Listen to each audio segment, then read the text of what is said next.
Hi, welcome. My name is Brandon Clayton, the Algebra Guy, and as you can see on your screen, today's lesson is over factoring, greatest common factor, and factoring by grouping. So it's a very basic and important step when trying to solve a polynomial. So let's jump right into it.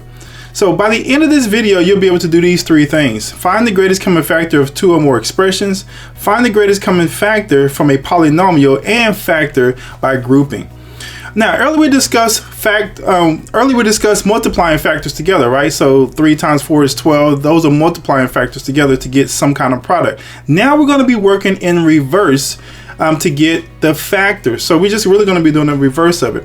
So we're going to split that product into factors. That process is called factoring. For instance, we had 8 times 7 equals 56. 8 and 7 are our factors, giving us a product of 56. We also did 2x times x plus 3. Those two are factors. 2x is a factor, x plus 3 is a factor, giving us the products 2x squared plus 6x. However, today is going to be a little bit different because now we're going to go the opposite way. We're going to go to, instead of multiplying these two to get a product, we're going to take that product and divide them back into those factors. So how are we going to do that? So we're going to find the greatest common factor between terms. That's how we're going to start. So we've talked about least common multiples, but now I want to talk about greatest common factor. So what is the greatest common factor? It's just as it sounds. It's the greatest number greatest factor that two numbers have in common. So by definition, the greatest common factor of two or more expression is the largest expression that is a factor of all the expressions. So you'll see what we're talking about as we jump into it. So let's start with this problem here. So if I had this here and I wanted to find the factors, the greatest common factor, one of the ways I could do it is just list out all the factors of 54 and 36. So that would mean I'll write out 54 and I'll say 1 times 54 is 54. 2 times 27, 3 times, what is that? What is 54 and 3? So that's 2, 4, 18. There we go. That's what I thought. Just want to be sure. And 4 times 1, 4. Does that go in there 4 times? I don't think it does. So 54 and 4, 1, 14 doesn't work. So we're not able to use that. But what can we use? So that won't work. 5 won't go in there. 6 times 8 is 54. And so that will work. Now, if I wanted to try the other factors, I could do it that way as well. I could go all the factors of 36 and do 1 times 36, 2 times 18, 3 times 12, 4 times 9, let's see, 5 times 5, no, 6 times 6. So those are all my factors. Now, these are the factors of each of those terms, right? So really all we're looking for is what's the greatest factor that they both have in common. Now, it can be seen easily that they have a 1 in common, and they have a 2 in common, and a 3 in common, but that's not what we're looking for. We're looking for what? The greatest common factor. So looking at this, what is the greatest common factor? Did you say 18? I'm hoping you did, because if you did, you're absolutely right. The greatest common factor between those is our 18. So we're going to start with that. So if I wanted to, I could also write it this way. I could also write my factors out by, if this number was kind of relatively big, which this one kind of is, I could have made a tree, a factor tree, and I'm not going to do this for every problem, but I want to give you a couple of ways that you can think through finding greatest common factor, because this will save you a lot of time later knowing that you have a couple of tools in your pocket. So let's break this into any factors. So I know that 9 times 6 are factors. Well, I can break 9 into 3 and 3, and 6 into 3 times 2. So these are factors, and these are broken now into prime factors. So prime factors mean there's nothing else you can multiply to get those numbers, and that's what we're looking for. So what about the other one? What about 36? Of course, 6 and 6 is an obvious one. Let's do something different. Let's do 12 and 3. So 3 is already a prime, and I'm going to circle these. I like to make sure I circle those kind of like a tree with the buds on them. I know that the buds, these circled buds, are prime. So this can be broken into a 4 and 3. And this 4 can be broken into a 2 times 2. So now if I circle all the primes, these multiplied all together, 2 times 2, 3 times 3 would give me 36. Why is that important? Because let me show you a format that is helpful to use if you don't easily or readily see the greatest common factor. So one of the ways you could do it is draw out your 54, and I'm gonna make a little arrow over here, and I'm gonna draw out all my prime factors. So we got 2, 3, 3, and 3. And then for my 36, I'll choose a different color. We'll do 36 is going to be 2, 2, 3, and 3. And what we really want to look for now is what are the common factors. So what are the, let me draw a straight line. There we go. What do they have in common? So we notice that they both have a 2 in common. There's a 3's in common.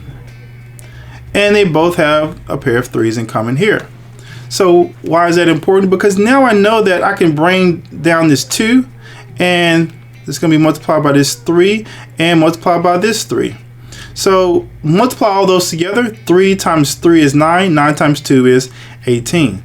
And just as we found by actually listing all the factors, we can now see that this would have been 18. So if you're struggling with finding some system that you could use to find the greatest common factor, here is one. What did I just do? I broke it into all the prime factors, right? And then I found which ones were in common. Multiplied those together, and there you go. So let's go ahead and find this one. So what would I get here? So if I have 27 x cubed, and I have 18 x to the 4th. So on the top, this would give me, I know that 27 is simply 9 times 3. So I got 3 times 9, 3 times 9. 9 is simply 3 times 3. So we're just going to do 3 times 3. And then I have 3 x's, right? X times x times x. And for our 18, we do the same thing. We're going to say I have an x, 18 is factors of 9 times 2. So I have a 2 times a 9, that 9 is broken down into factors of 3 times 3. And I have 4 x's. And now I'm going to do just like I did before. So if you could not see what those factors were just from looking at it, this is a helpful model to use. I can see that I have 2 3's in common. And I have 2 3's in common here. And look, they're not always going to be right on top of each other, but the point is I can see which ones are in common. So I know I have a 3 in common, and I have a 3 in common. And it's easy to see that I have 2 x's in common, x's in common, and these in common. So I have x, x, and x. Now when I multiply all this together, what do I get? Well, it becomes simple, right? Because now I just have 3 times 3, which is 9. And then x times x times x is x cubed. So what is my greatest common factor between 27x cubed and 18x to the 4th? Well, that'd be 9x cubed. So now it's easy to see, right? Because 27 has a 9 times 3 and 18 has a 9 times 2.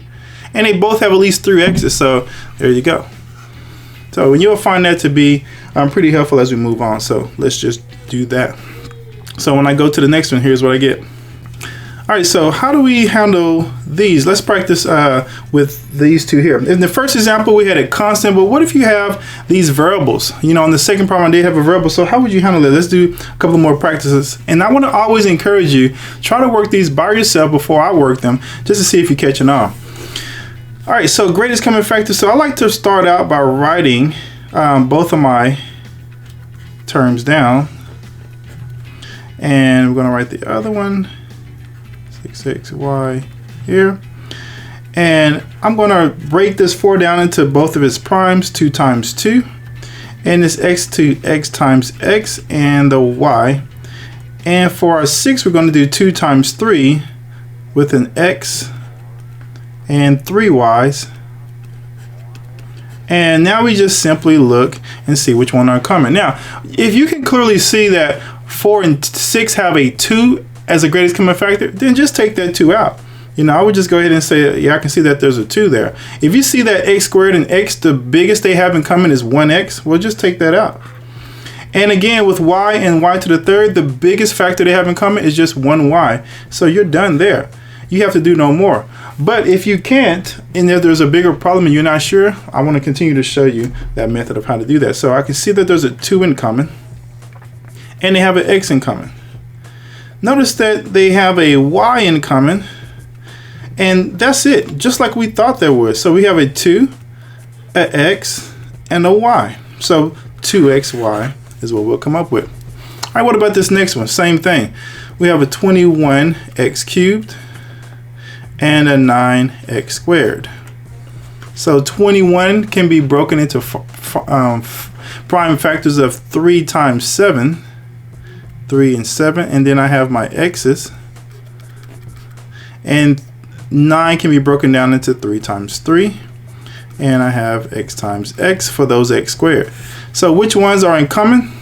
Well, hopefully that becomes pretty easy to see, right? They have a 3, there's a 3, and I don't have any other numbers, but I do have an x here, and I have another x in common, so that can be taken out, which reduces to, or comes together to be 3x squared. So that is the greatest common factor between those.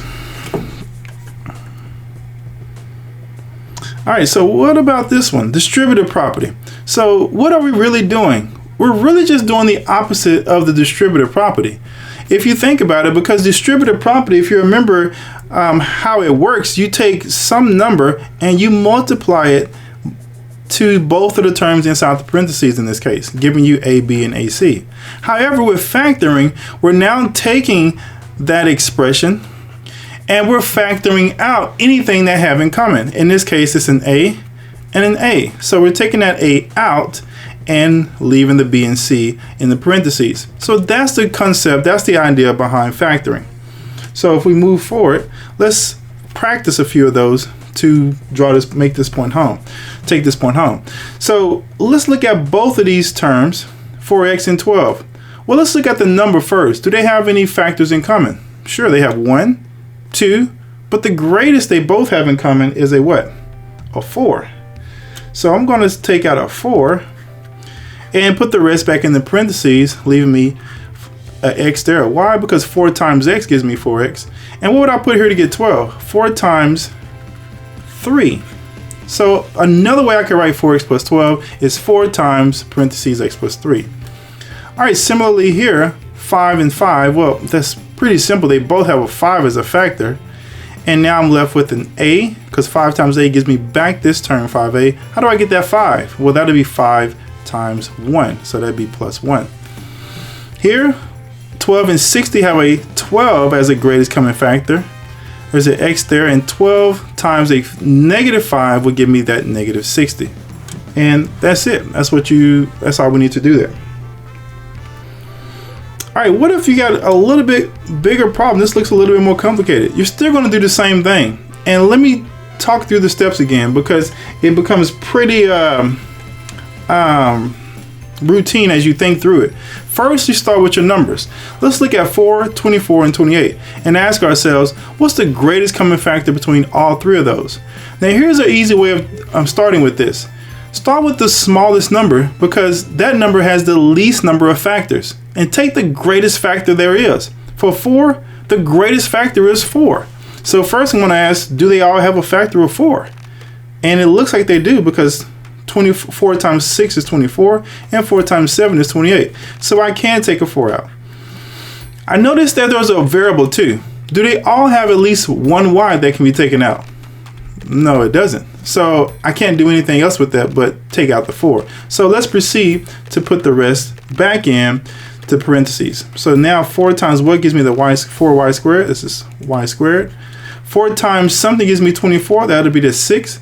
And y to give me back that y. And 4 times 7 for this 28. So there's how you factor that one. And again, let's start with the same process. Let's look at the numbers. 5 and 25. Well, I'm going to start with the smallest, which is 5. The greatest factor of 5? 5. Is there a factor of 5 and 25? Sure there is. So I know I can factor out a 5. Let's look at the variables. Do they at least have at least one x in common? Sure. What's the greatest number of x's they both have?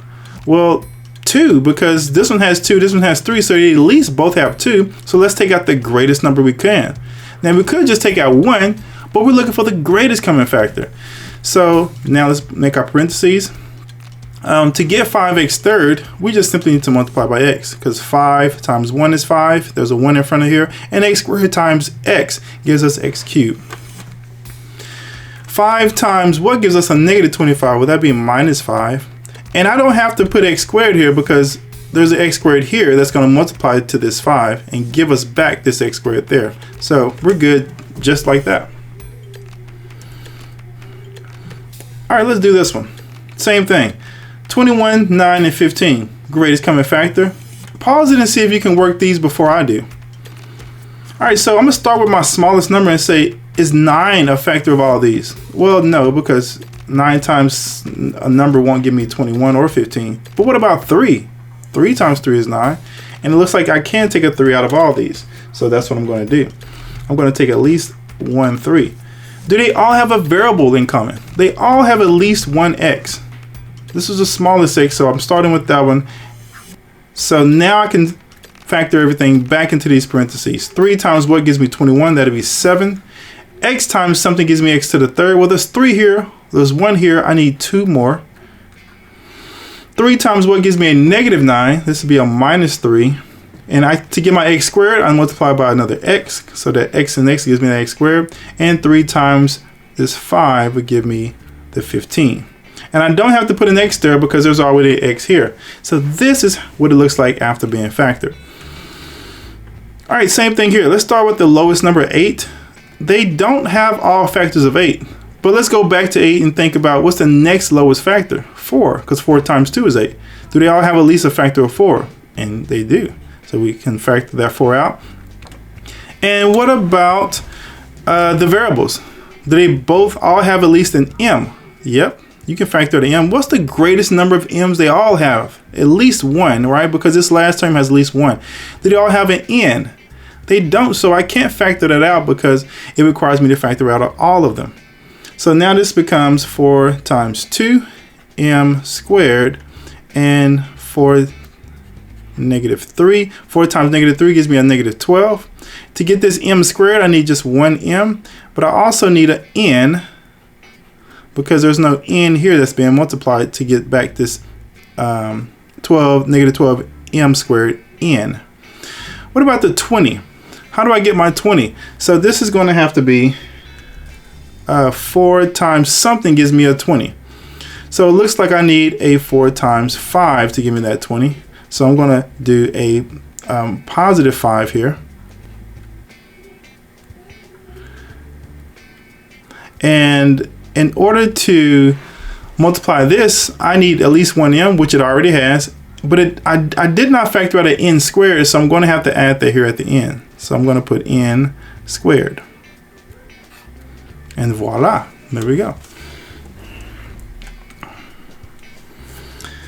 And another practice here. I'm going to go through this one kind of quickly because we're kind of picking up the idea by now, hopefully. I would encourage you to pause it and work these, and hopefully you get those right. So let's try this one. -6 and 36. Now this is a little bit different actually, because I forgot this has a negative. Anytime you have a negative that you can factor out, let's factor that negative out. So we're going to take out a -6 in this case, and they both have an a, so we're taking out the a as well. Now what does this give us back? To get a -6a squared, we need one more a. And to get a positive 36, we need to multiply -6 times what number? Well, a -6, right? Because -6 times -6 gives us that positive 36. We already have an a, so we didn't need to multiply that. Now look at this one. This one looks a little bit funky. This is different. But they still have a factor in common that can be factored out. And this is going to lead us straight into grouping in a second. But can you see which factor can be factored out? All right, though it looks strange, we can factor out a q plus 7. So both of them have a q plus 7, so I can take both of those out.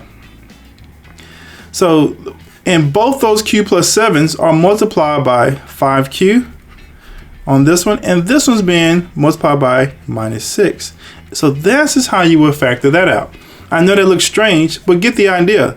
they both have an x plus 7, and they're both being multiplied by 5q and minus 6. So that goes into the next parentheses.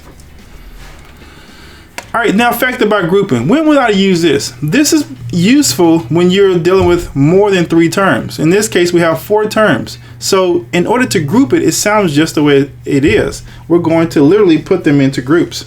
And so here's what it's going to look like. I'm just going to put the first 2 in a group and these second 2 in a group. And now I'm just going to focus on this first group and ask myself, can I factor out anything? So I look at my x, y, and 3y, and I notice they both have a y. So I'm going to factor that y out. And that's it. There's nothing else I can factor out. So I'm left with x here and a plus 3 to get me back to this expression. Now I look at my 2x plus 6, and I notice that I can factor out a 2 because both 6 and 2 have a factor of 2. So when I do that, what I get is, factor out this 2, get x plus 3. Now notice that I can take it one step further because now I have factors of x plus 3 and x plus 3 in common. So I could take x plus 3 out of both. So now I'm going to factor out an x plus 3. And x plus 3 is being multiplied by y. And this x plus 3 is being multiplied by a positive 2. So now this is ultimately how I could have factored what I started out with. So pretty cool, huh? All right, same thing for this one. I'm going to factor by grouping.